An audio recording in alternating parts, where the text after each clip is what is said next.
తెలంగాణలో యూరియా కోసం రైతుల కష్టాలు తప్పడం లేదు. విక్రయ కేంద్రాల వద్ద తెల్లవారక ముందే బార్లు తీరుతున్నారు. ఎక్కువసేపు క్యూలో నించోలేక చెప్పులు, పట్టాదారు పాస్ పుస్తకాలను వరుస క్రమంలో పెట్టి చెట్ల కింద సేద తీరుతున్నారు. ఉమ్మడి వరంగల్ జిల్లా, ఖమ్మం జిల్లాలో సమస్య ఎక్కువగా కనిపిస్తుంది.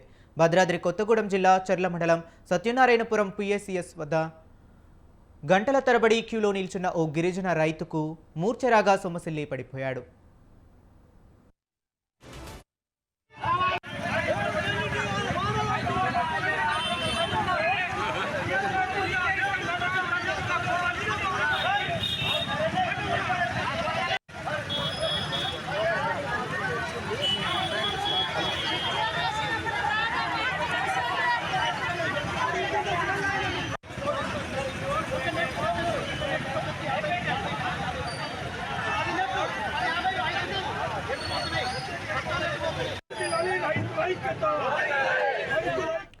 తిప్పాపురం గ్రామానికి చెందిన వృద్ధ రైతు కారం సోమయ్య తనకు ఇచ్చిన కూపన్తో క్యూలో నిల్చోగా ఒత్తిడి పెరగటంతో సొమ్మసిల్లగా అధికారులు, సిబ్బంది వెంటనే ప్రభుత్వ ఆసుపత్రికి తరలించారు.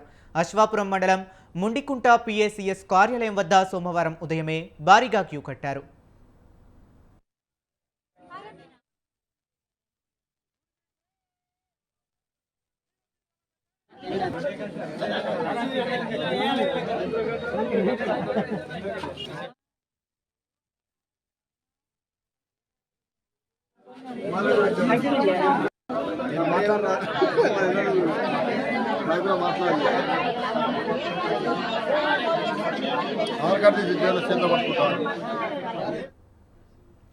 ఏవో మహేష్ చంద్ర చటర్జీ అక్కడకు చేరుకొని ఉన్న నిల్వలను రైతులందరికీ సమానంగా పంపిణీ చేసేలా చర్యలు చేపట్టారు. ఇక సుజాతానగర్ సొసైటీ కార్యాలయంలో యూరియా నిల్వలు లేకపోయినా ఆధార్ కార్డులు, పట్టాదారు పాసు పుస్తకాలు క్యూలో పెట్టి రైతులు వేచి చూశారు. వారం 10 రోజులు తిండి తిప్పలు మానుకొని తిరుగుతున్నామని, బస్తా యూరియా కోసం అరిగోస పడుతున్నామని రైతులు వాపోతున్నారు. ఇక ఇదే అంశం గురించి మరింత సమాచారాన్ని మా కరెస్పాండెంట్ అయ్యప్ప ఫోన్ లైన్లో అందిస్తారు. అయ్యప్ప, చెప్పండి.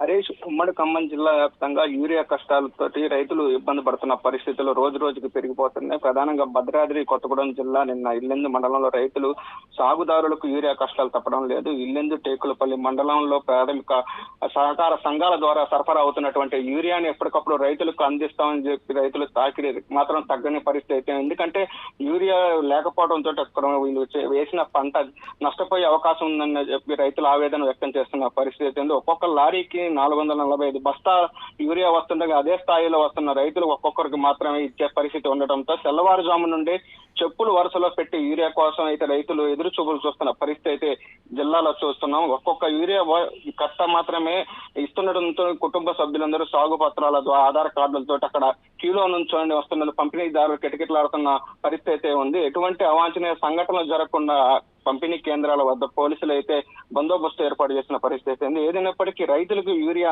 అందడం లేదని, అవసరానికి సరిపడా యూరియా పంపిణీ చేయాలని కూడా కోరుతూ ఇటు భద్రాద్రి కొత్తగూడెం జిల్లా జూళ్ళూరుపాడులో సొసైటీ కార్యాలయం వద్ద బుధవారం రైతులైతే ధర్నాకు దిగిన పరిస్థితి అయితే ఉంది. తలుపులు కూడా మూసివేసి నిరసన వ్యక్తం చేశారు. ఇటు వ్యవసాయ శాఖ అధికారులు కూడా వచ్చి తమ సమస్యను తీర్చాలని కూడా డిమాండ్ చేస్తున్న పరిస్థితి అయితే ఉంది. మరోవైపు సొసైటీకి వచ్చిన నిల్వలు స్వల్పంగా ఉండటంతో ఒక్కో రైతుకి ఒక్కో బస్తానే మాత్రమే ఇక్కడ పంపిణీ చేస్తున్న పరిస్థితి ఉంది. దీంతో రైతులైతే ఆగ్రహం వ్యక్తం చేస్తున్న పరిస్థితి ఉంది. మరోవైపు యూరియా బస్తాలు రాకపోవడంతో రోడ్డు మీద కూడా బైఠాయించి మాకు సత్వరమే యూరియా కావాలని చెప్పి కూడా రైతులు ఆందోళన వ్యక్తం చేస్తున్న పరిస్థితి ఉంది.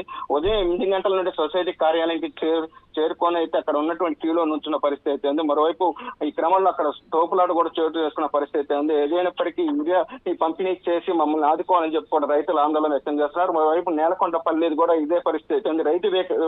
రైతు వేదిక వద్ద రైతులకు యూరియా కూపన్ల జారీ ప్రక్రియను కూడా వ్యవసాయ శాఖ అధికారులు అయితే ఏర్పాటు చేశారు. ఉదయం నుండే కూపన్లో రైతులు పెద్ద ఎత్తున తరలి వస్తున్న పరిస్థితి. కూపన్ల జారీ ప్రక్రియ మొదలు కావడంతో కూడా అక్కడ తోపులాట జోరు చేసుకున్న పరిస్థితి ఉంది. దీంతో అక్కడ ఉన్నటువంటి మహిళా రైతు మల్లమ్మ అనే రైతు కూడా సొమ్మసిల్లి పడిపోయిన పరిస్థితి ఉంది. దీంతో అక్కడ ఉన్నటువంటి మిగతా వారు కూడా అక్కడికి చేరుకున్నామని తీసుకెళ్లిన పరిస్థితి ఉంది. ఏదైనప్పటికీ పంట నష్టపోతామని కూడా రైతులు ఆవేదన వ్యక్తం చేస్తున్నారు. ఇప్పటికైనా స్పందించి ఇటు రాష్ట్ర ప్రభుత్వం ప్రభుత్వం ఇటు యూరియాని సరఫరా చేయాలని కూడా రైతులు డిమాండ్ చేస్తున్న పరిస్థితి అయితే ఉంది. ఇటు మరోవైపు కేంద్రం నుండి రావట్లేని ఇటు కాంగ్రెస్ నేతలు ఆరోపిస్తున్నారు. ఇటు మరోవైపు ప్రతిపక్షాలు అయితే కాంగ్రెస్ వల్లనే ఇక్కడ యూరియా కష్టాలు వస్తుందని కూడా ఇటు బీఆర్ఎస్ కానీ ఇటు బీజేపీ కానీ ఆరోపిస్తున్న పరిస్థితి అయితే ఉంది. Rajesh. Okay, right. Thank you Ayyappa.